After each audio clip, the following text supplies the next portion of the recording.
परमेश्वर द्वारा ताड़ना।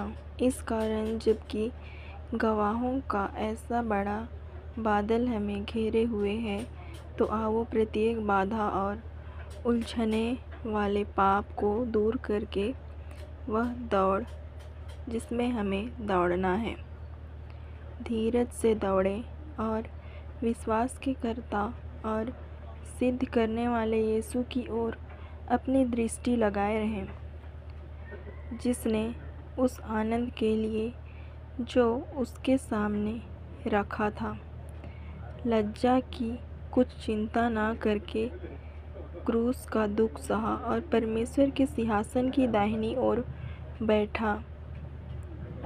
इसलिए उस पर ध्यान करो जिसने पापियों का अपने विरोध में इतना विद्रोह सह लिया कि तुम थक कर निरुत्साहित ना हो जाओ। आमीन।